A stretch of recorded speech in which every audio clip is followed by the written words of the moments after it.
I was an ex-murderer in one of my lifetimes. I just saw this comment on someone else's video, TikTok, and I decided to share my experience with past life regression hypnotherapy. It was in early 2022.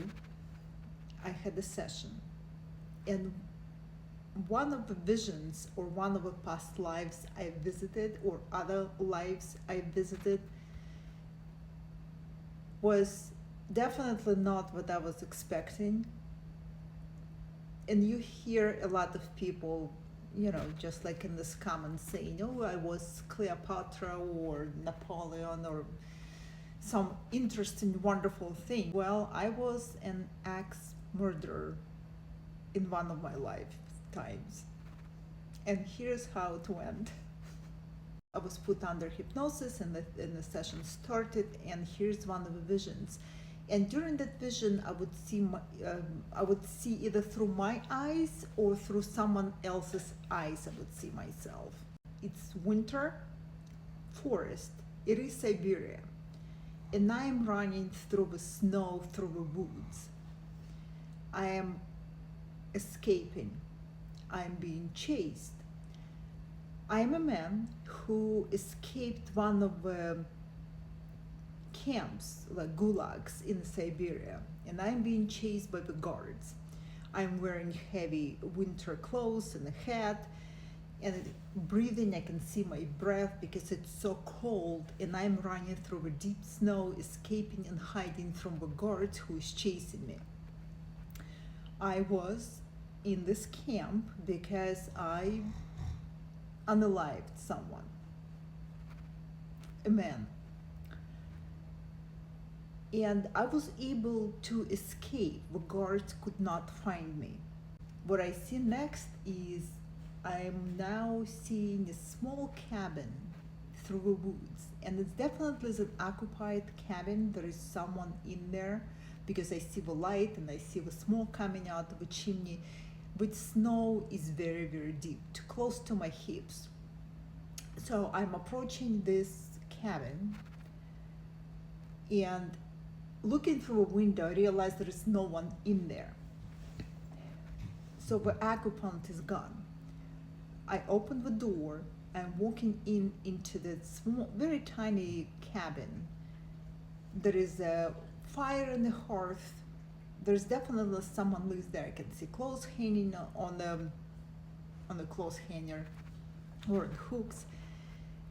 And I'm grabbing an axe from the side of the hearth where the wood was split. There is an axe. I'm taking this axe and I'm hiding behind a chair or a couch in this room, and I'm waiting. And I hear footsteps.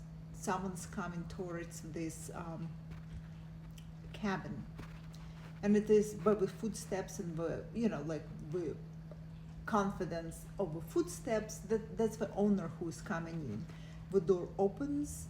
I can see a lot of steam, right, when they're from a cold environment into the hot.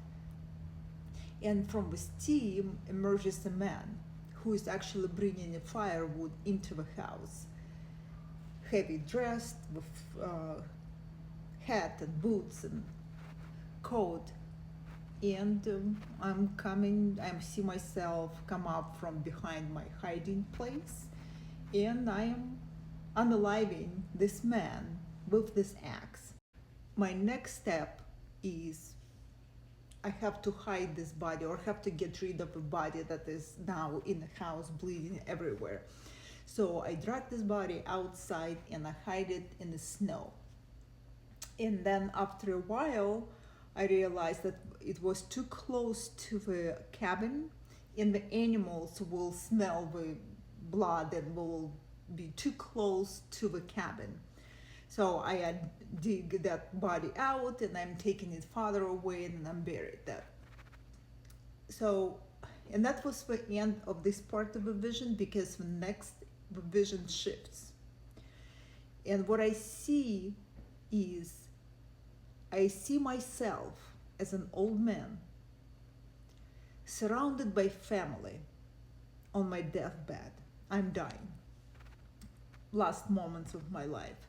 My wife is next to me, my two daughters, the husbands, the grandchildren, they all are in my small, cozy, beautiful bedroom. Very loving family. I love them dearly. They love myself. They love me, but the thing is, they don't know who I am. I was able to hide my identity. So none of them, not my wife, not my children, know who I truly am. I escaped, I hid, I changed my identity, and I hid from them that I unalive basically two people, if not more. And that moment I'm looking, I know it's weird, but it's like the house is missing the roof, or my soul is sitting on the roof and looking down at the scene of this man dying, who is my body.